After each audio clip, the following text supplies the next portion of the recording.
Good morning, good afternoon, whatever it is in this void that you're sharing with me today.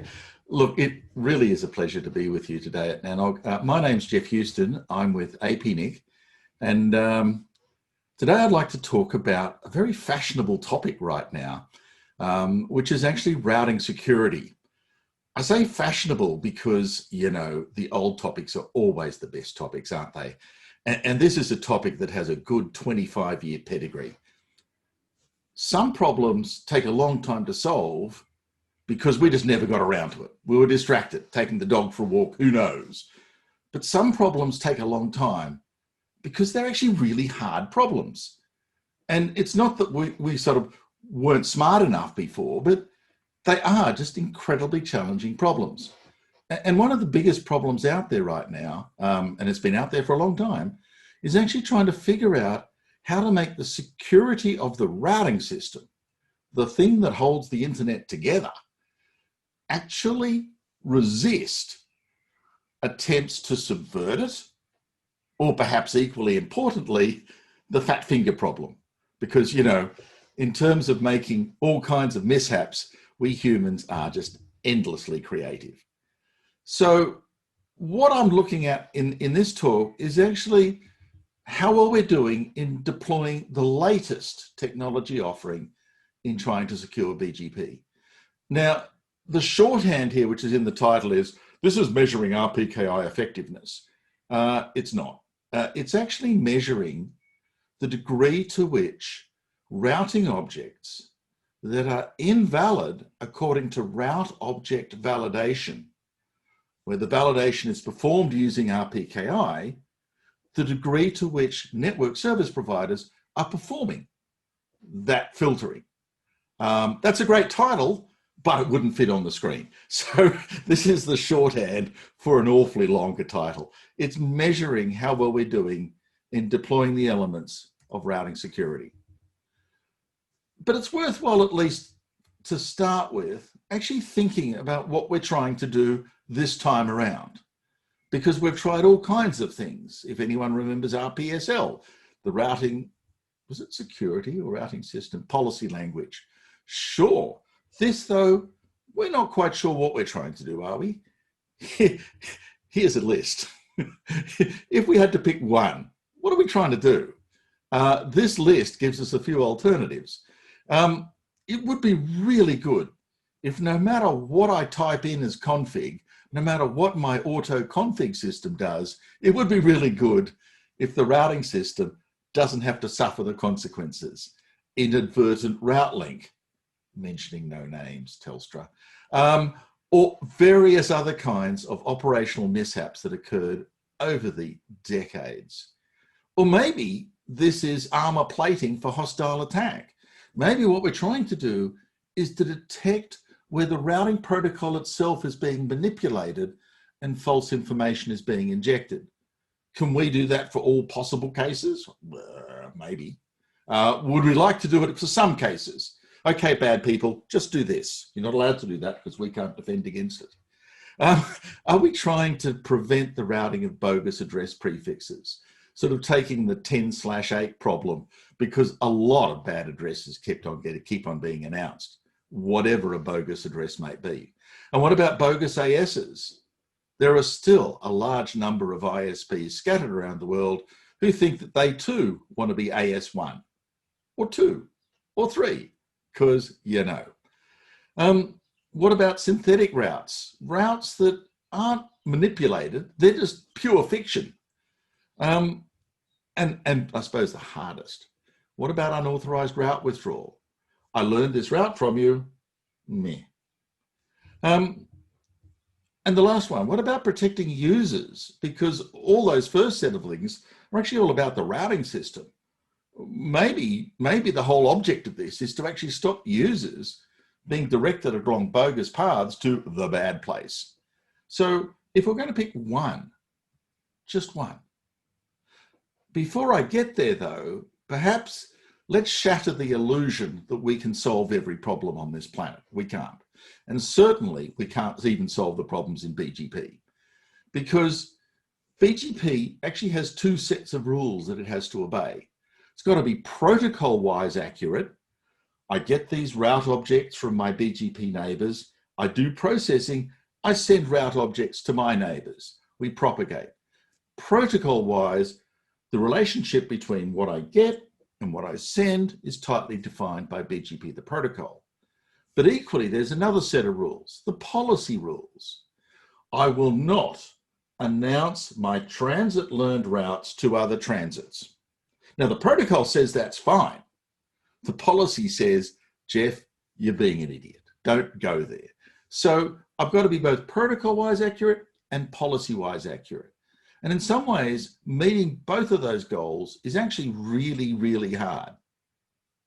Side note, the problem is actually in the protocol as much as in the degree of difficulty of the problem itself, because BGP isn't a deterministic protocol. It's a negotiation. You have some export policies, I have some import policies. When they differ, we try and work out what an agreeable kind of compromise is. And the solution that BGP works out is often different to the next time we try it.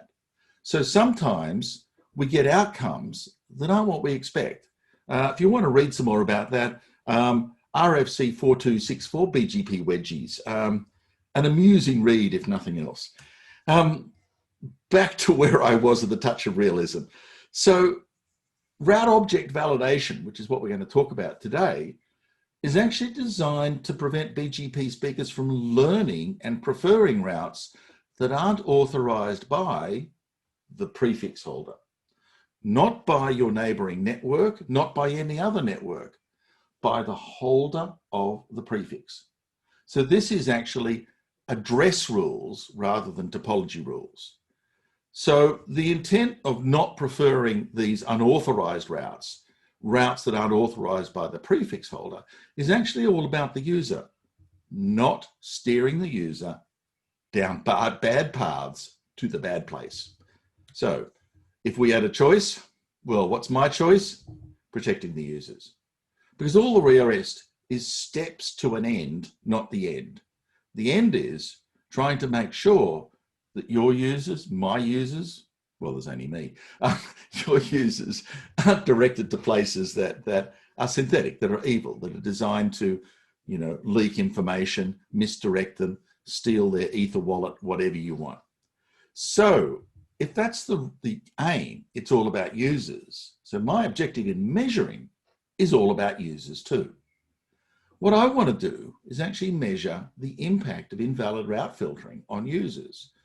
And the real question that I'm trying to answer here is, if I create a bad route, a destination that's only available, only visible, when the route origination validation rules say, no, that's the wrong AS announcing that path.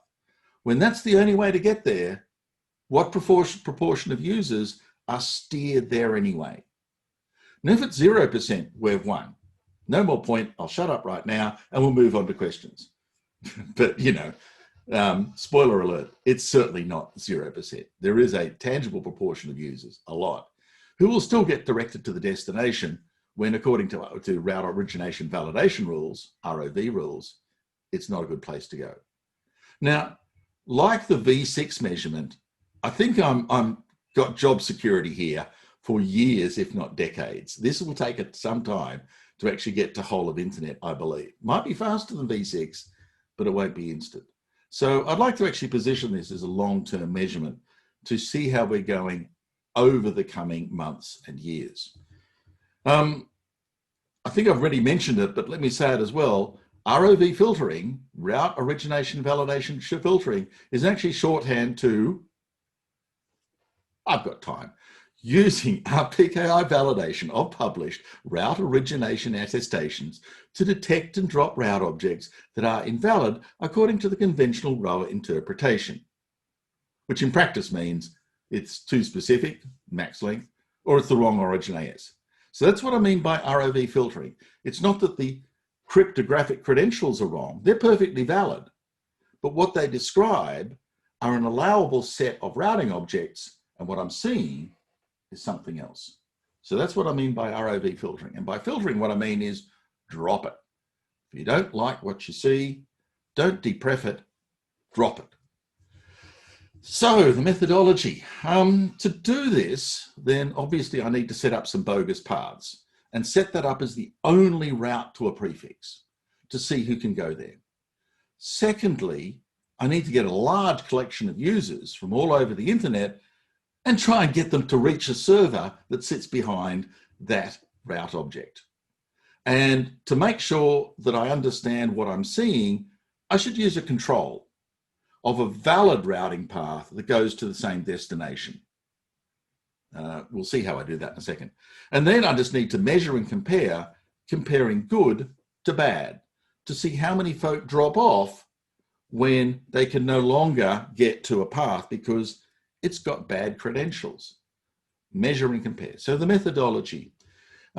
There are some amazingly good packages these days, and you don't need to use an RIR to set up your own RPKI repository. If you want to keep your secrets inside your domain, Krill is a really good package, and that's what we use to set this up as a delegated repository. It just worked. Good work, the folk at NLNet Labs, nice piece of work. By the way, as soon as you set one of these up, it's a bit like actually watching BGP. Everyone who's playing the game has to come and visit you to collect your objects. And they have to come all the time. So here's a graph of the number of unique visitors per day since we set this up in March of this year. And at the start, there are 800 different distinct IP addresses. Now, I can't tell with IPv4 and IPv6 who's one and who's two. So there's at least 400 different folk. There might be 600. There might even be 800, but I doubt it. Looking at this. So today, 1,800 unique addresses. We've also had an issue in the standards world as whether rsync is any good or not. Stereo alert, it's not. And so what we've done over the last few years is actually devise a new synchronization protocol that uses HTTPS, RRDP, I think. Some will correct me in questions. And the red tracks the rsync visitors, the blue tracks the visitors that come over HTTPS. And as you can see, around about May, there was a big flip in some of this software, and all of a sudden, most of the world actually uses HTTP. But, you know, this is the internet. Old protocols never die. They just don't, they just linger on. The other thing I find about this, which is actually really curious, is that some folk only work weekdays in BGP security. Some folk only visit me Monday through Friday. It's the weekend. Who cares what badness happens? I'm like, I find that bizarre, don't you? I'm like, we're meant to have automated systems. You're not running these things by hand, are you? Tell me you're not. Tell me you're not, because that would be really bad. So whatever you've got going in your cron tab, all I can say is don't forget Saturday and Sunday, because that's a weird variation. I have no explanation. Anyway, I've set up my RPKI repository. Great. Now I need to have good and bad. And what I thought was the easiest way to do this is to actually use time. And I flip between good and bad. So I've got my cruel controller, and this is the cron tab extract. And at these times, Monday, Friday, Monday, Thursday, or Monday, Thursday, Friday, I flip the Roa to the good state.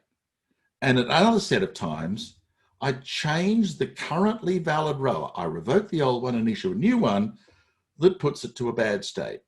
What does that cron tab actually look like? Well, we'll see in a second. Methodology again. Let me go a bit further.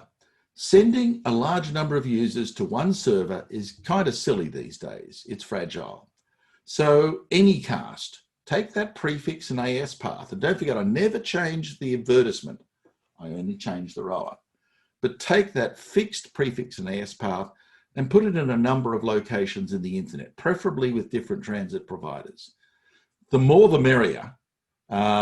But the folk over at APNIC who pay my bills go, Geoff, don't be so crazy. And I'm going, but I need more. Don't be so crazy. How about 3? Yeah, grumble. So I've got 3 at the moment. I would certainly like more that actually offer this as part of an Anycast cloud. And all it does is just deliver a pixel block, a 1-by-1 block. It says, if you can get this, you've actually followed a route object, good or bad. The other thing too, the state of low cost virtual servers out there, there's many more of them in V4 than V6. And so this is almost forced by the issue of getting Anycast servers out there that speak BGP, a V4 only transit at this point in time. Love to get it into V6. Now, the test point. I've got my Anycast network, I've got my servers. Now I need to get a whole lot of people to try and go there. Well, I load this unique URL into a measurement script, and that uses a unique DNS component and HTTPS. So however the user tries to get that object, caching won't work. That's the intent of this. Unique label, HTTPS, come to me, hit me so I can see you. I feed this script into an advertising campaign.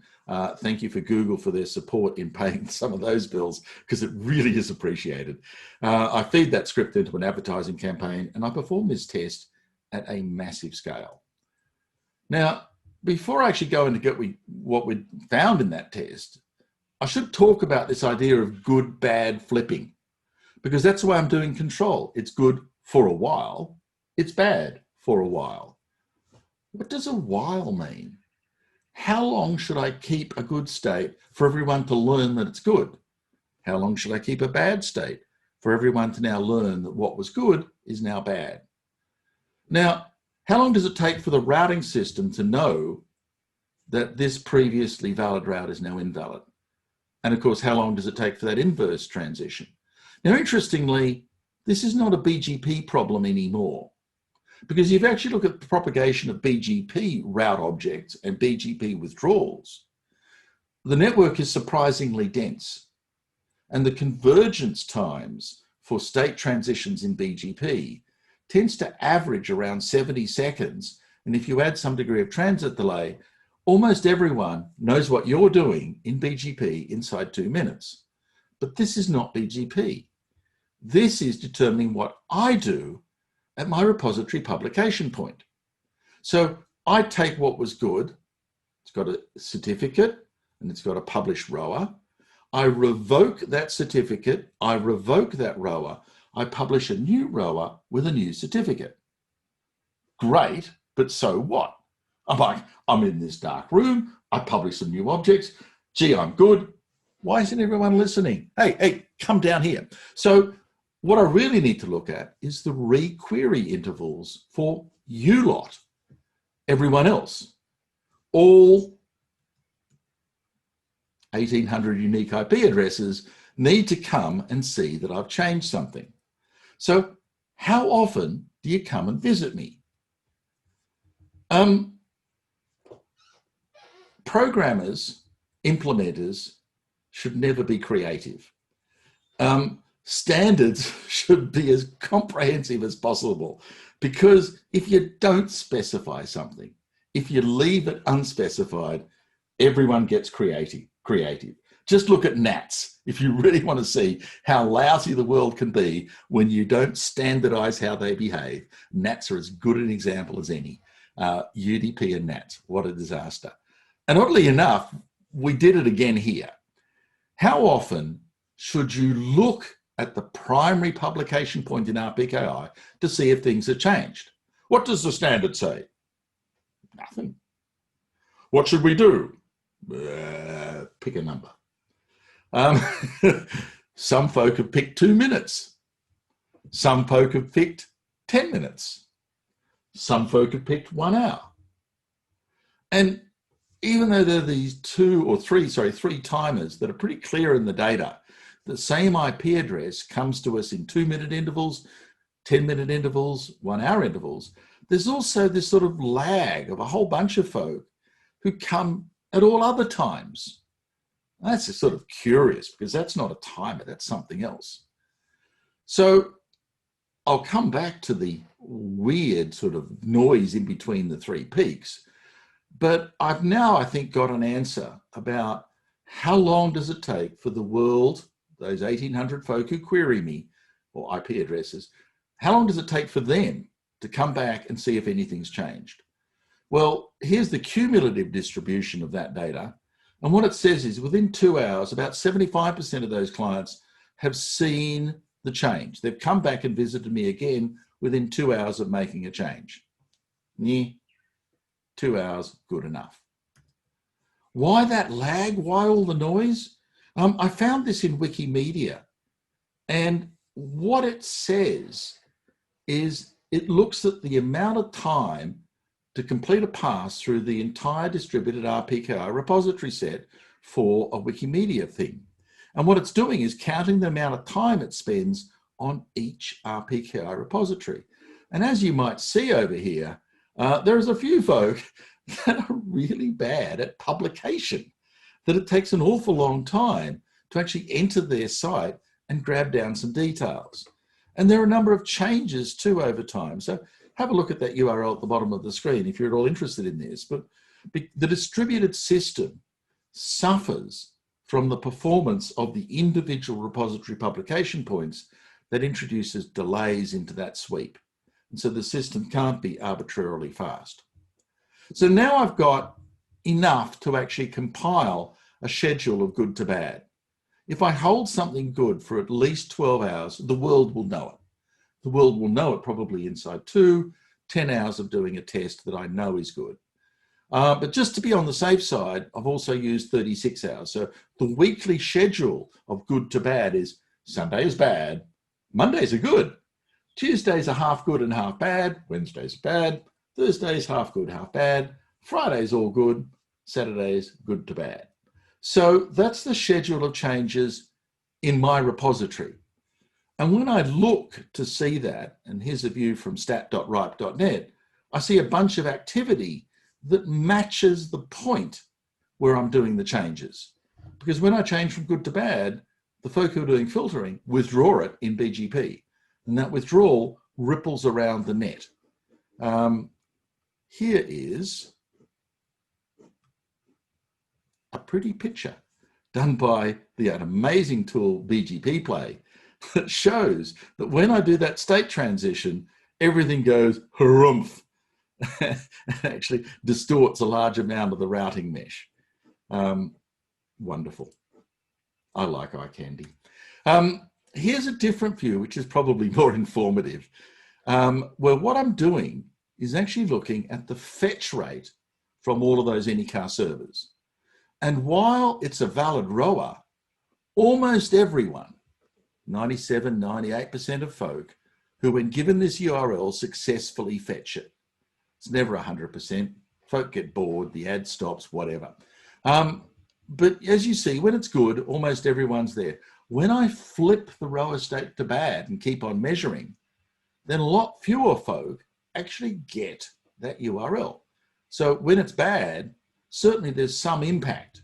And this is the same 7-day window that sort of shows what's going on in good to bad, bad to good to bad. There's more. Because when I blow this right up, and don't forget, BGP can propagate a change inside of 2 minutes to everywhere. But when I actually do the transition at my repository at second 0, right here, the fetch level remains about the same. There's a slight decline, but I'm still 95, 96% for 10 minutes, for 20 minutes, and just on 30 minutes, the last Anycast point disappears from view. And it seems that it's about 30 minutes to make a change in the repository to see the change reflected in BGP. Because in an Anycast system, when you turn off the lights, the light is still on until the last light is turned off.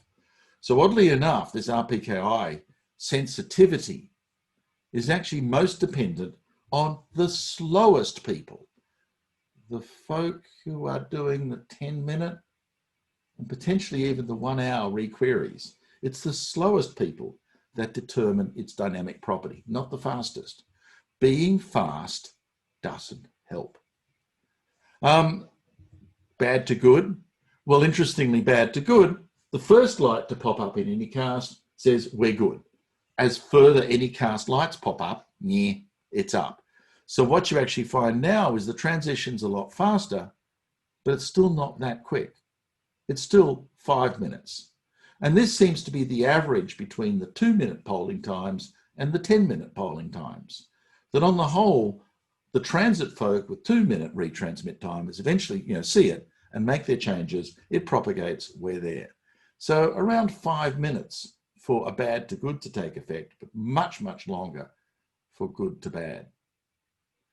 If this is all about DDoS, if this is all about filtering bad, if this is all about catching mistakes and fixing them, this graph is not as important as this one, because this is the sensitivity to remove a bad thing, to actually impose a rule that says drop that filter, drop that prefix, drop something.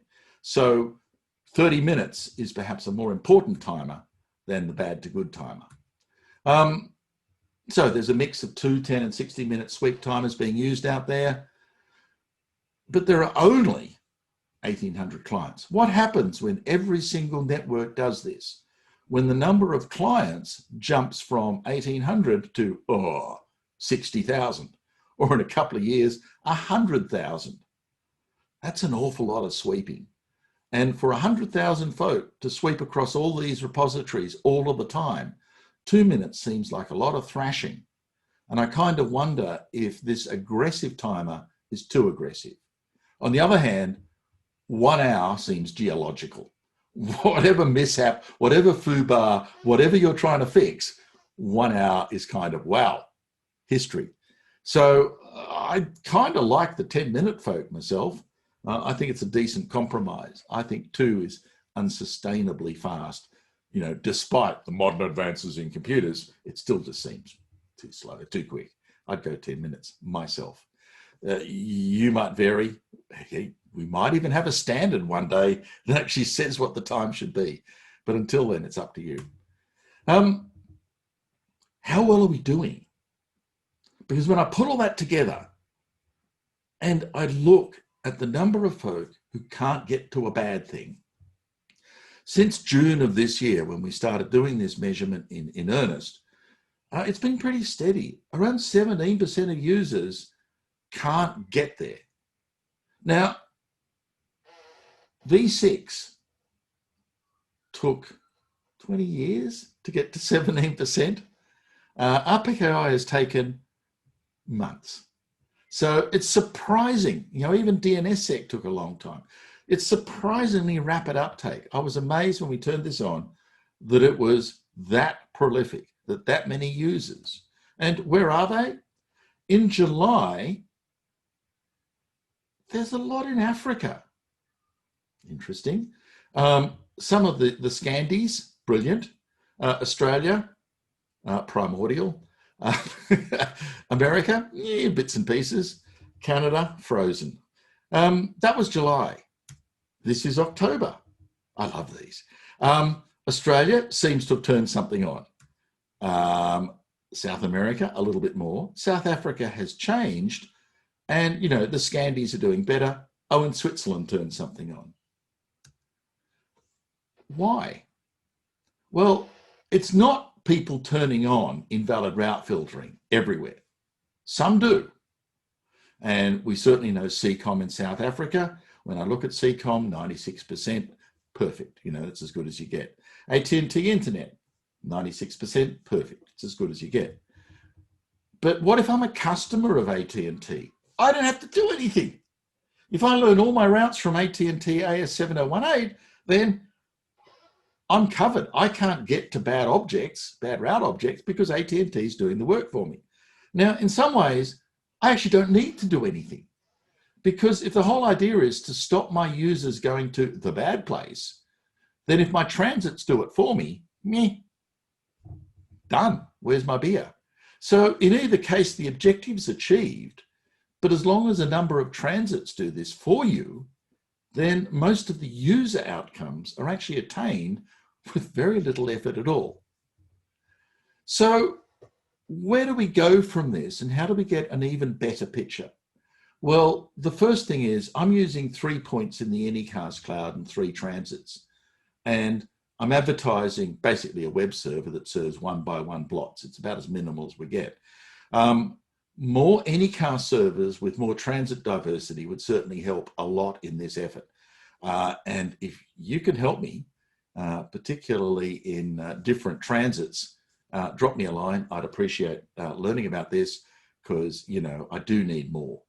1,000 might be too many, but, you know, 100 would certainly be a lot better than 3. I'd actually like to understand the distinction between the folk who are riding on the back of transits who do it and the folk who are doing it. And one way of doing this is to actually do selective trace route, some kind of bombing trace route from the anycar servers, to sort of thread in and find the point where the trace route stops. Now, what we're doing now is user impact, but I don't know who's actually doing the dropping. Selective trace route might expose that. But selective trace routes are messy. There's a lot of data and a lot of analysis. And as anyone has looked at trace route, it couldn't be worse. It really is peering through the fog, trying to understand where the, you know, obstacles are. Another way, a different fog, but more interesting perhaps, is looking at the point of valid to invalid and that route withdrawal. Because in ROV invalids, it's not a withdrawal at origin, it's a withdrawal of transit. And trying to find the propagation in terms of intermediate AS paths as BGP reconverges, you will find that in the new world, some ASs are no longer part of anybody's path. And so with enough digging around inside risks and route views, which are both immaculately neat tools for this, and looking at the updates that happen after withdrawal and the states of before and after. And don't forget, conveniently, there are, you know, 7 of these a week or 8 a week. It might be possible to actually find out the folk who are no longer there in transit by simply looking at BGP. But I call this next steps because I haven't done it yet, but it will be interesting. What else might we want to think about? Well, this exposes the issue that the big numbers we're getting are actually all about deployment in transits, not stubs. Does every stub need to deploy this? Are we really talking about the 6,000 or so ASs that are transits and the other 63 odd thousand or so who are merely stubs? If all the transits are doing filtering, why do the stubs need to do anything at all? If not, what's the minimal set? How could we protect most of the users with the sort of the minimal spanning set that stops bad actually propagating through BGP? And on the conversely, why should a stub network actually do this anyway? What's the benefit to the stub network of doing this kind of filtering? I don't have an instant answer. You might want to think about that. While we're at it, Telstra, there was an unfortunate episode a few weeks back where Telstra did a route leak. It looked to be some kind of iBGP to eBGP leak. But what they'd leaked were not their own routes, but they were tagged with their origin AS, but they were already described with ROAs that positioned them somewhere else. And although Telstra AS1221 performs ingress filtering, it does not throw its announcements through the same filter. Should a stub, AS up, or even a transit filter their own announcements through the same filtering mechanisms as they filter the incoming announcements? And it sort of leads to this question, what's more important? Protecting everyone else from my fat fingers? Well, I think that's pretty important. Or protecting myself from your fat fingers? Ingress versus egress. But maybe we should think about that a little more, because the only routes, and Telstra leaked a few, not a lot, but a few, we only immediately saw the ones where there were ROAs around. Where there was no ROA, it wasn't clear whether it was a leak or not. And you sort of think, but how can I improve this situation while we've still only got partial deployment? And I think that leads to a line of thought about the prefix credentials we currently have and the AS credentials we don't. The IETF is still spending a lot of time thinking about inter-AS topology, But there's one other thing to look at, which if we take the example, and I'm sorry to pick on Telstra, but it just happened a few weeks ago, so convenient point. Were Telstra able, in a signed attestation, that they can update, geez, every 2 hours, every hour if they want, every 2 minutes, an attestation that says, we originate these routes. Anything else we originate, you shouldn't believe. We are not that point. And this is a prefix versus AS attestation difference. The prefix holder is saying, I authorize this AS. But maybe the AS might want to say, this is everything I'm prepared to say. If you see anything else, either accidentally or deliberately, because accidents seem to be the primary target here. If I say anything else, help me out here, get rid of it. It's not what I meant. We might want to think about that and think about what AS tools, enumeration of all those originations, might actually help in this kind of situation. So, big questions to wrap up and fuel your thoughts for questions. As always, the question with security is once you get past the obsessive compulsion disorder of trying to secure everything and get to the point where you're trying to pragmatically spend some effort to make disruption difficult, not prevent it, difficult, then what are we trying to make difficult? To whom? Why? From what threat? What are we trying to protect here? Is it users? Is it the routing system? Is it our own fat fingers that are more of the problem? Or is it deliberate, well-resourced, and frankly hostile efforts to fool us via the routing system? What's the threat model? And unfortunately with routing, we've got no clear answer and a whole bunch of different motivations. You see, if it's a user protection issue, then route filtering is far more important for transits and exchanges. For stubs, the collateral damage is actually really quite low. But for transits, because all your customers get affected as well, then ROV filtering is way, way more important for transits. And of course, for exchanges. So if I was going to argue where the major incentives were, if you're a stub sitting off a number of transits and IXs, up to you. Don't forget, it might be a protection mechanism, but it's one more thing to go wrong.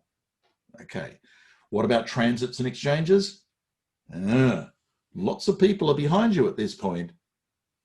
It becomes more of an important issue to spend time and effort and spend the effort to make sure things don't go wrong. So maybe this is a tool for transits and exchanges, more for stubs. With that, I will leave you to ponder those questions, work hard at them, and if you've got any you want to ask right now, I'd be pleased to try and take them on. Thank you very much.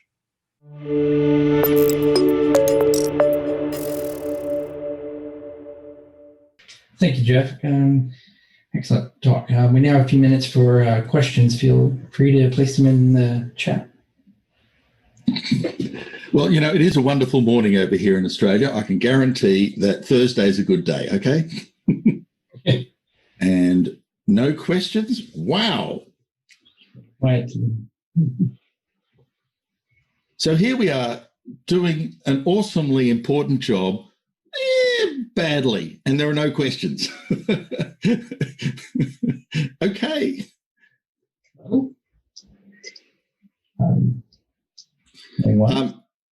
Is rsync bad? Let me say in one word, yes. Rsync was actually a pragmatic protocol that was just meant to do one thing. But oddly enough, when you uncover it, and there's a really good presentation, I think George Michelson may have done it in IETF about 7 years ago, that looks at rsync. The answer is you didn't want to look there. And if you're looking at secure infrastructure, that's not a protocol you want to use. It is really bad. It's bad on security. It's possible to actually fool the checksums. There's a whole bunch of ways that rsync fails us. And if you are still running rsync, there's only one thing I can say, don't.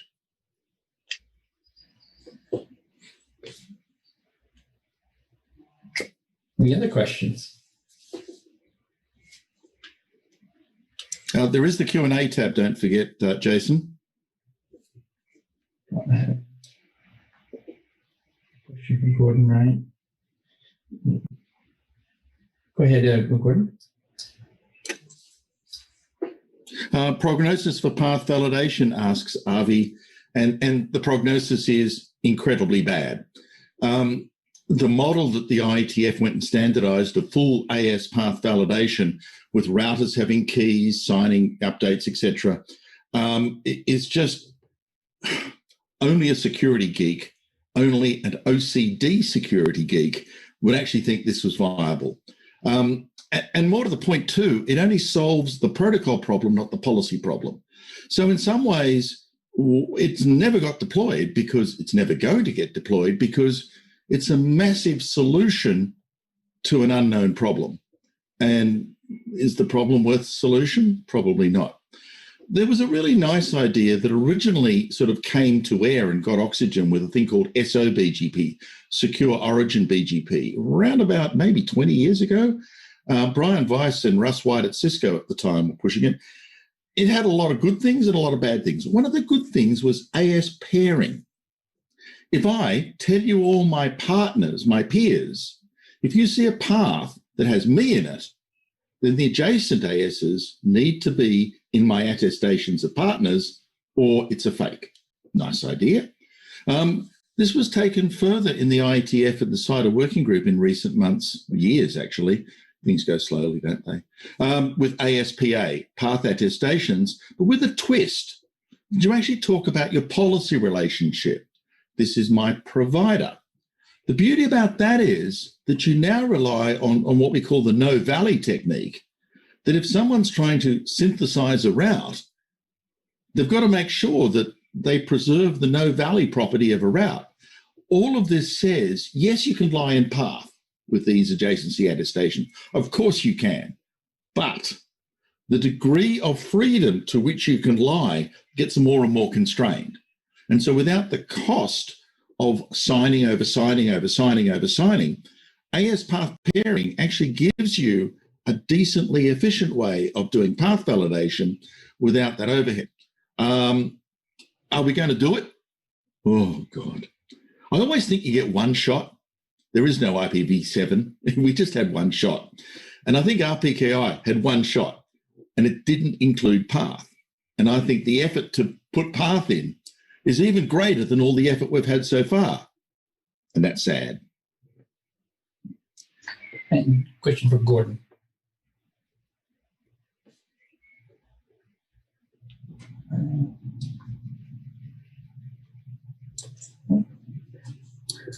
Right. Are those RPKI beacons still operating? If you look at the noisiest prefixes from the perspective of ROV operators, you'll find me. They're operating and they're operating permanently. But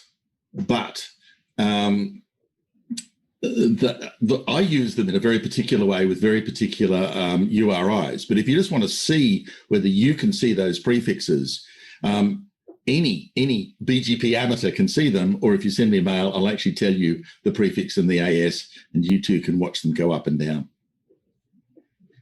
A question from John Kieran. Any ideas on how to prove the 30-minute long lag from valid to invalid? I think all of rsync with that 1 hour has got to go. I think the 2-minute is too aggressive. I think the 10-minute sweeps are a starting point, but that Wikimedia plot there, if you look hard, and the slide doesn't show you enough, but I did give you the URL, there are a couple, Taiwan, there are a couple of RPKI repository points that most clients, including Wikimedias, are taking an awfully long time to sweep through, up to 27 minutes. If we can make those distributed repository points faster, and if you are making your own, if you are rolling krill, good idea, don't use a Raspberry Pi. Use something with grunt, real grunt. Put it in big infrastructure. Allow it to go fast. If you do that, plus get rid of the 1 hour sweep timers, we can get folk down to 10 minutes and get the response time inside 15 rather than 30. Faster than that, I don't think it'll scale, John. So maybe 15 minutes is about as good as we're going to get. Is 30 minutes good enough? Well, I'm not sure. I think so. I think we can do a bit better. But if you're looking for seconds, different universe. This won't work. One quick question from Tony Totter. Occurs to me there's a diversity risk of the delegated publication point is affected by the ROA and you make a mistake. How to better improve the diversity of publication points? Oh, Tony, you've walked right into it.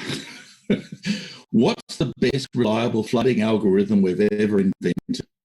The answer is BGP. The answer is not RRDP.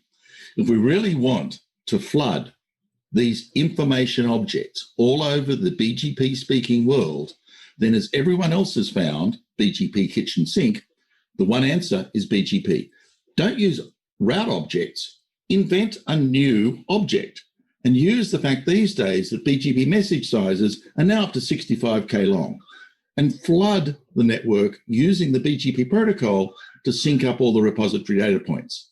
This idea that we can make a second flooding protocol called RRDP and somehow, by wishful thinking rather than protocol engineering, to be perfectly frank, somehow we can make that distributed system become a reliable flooding system to all the caches. Nah, there's no magic. Sorry, it ain't going to work. So if we really want to make it better, throw it inside an engineered flooding protocol algorithm like BGP and stop mucking around with silly algorithms on the side. Was that an opinion? Yes, it was. Good. Thank you. Thank you, Geoff.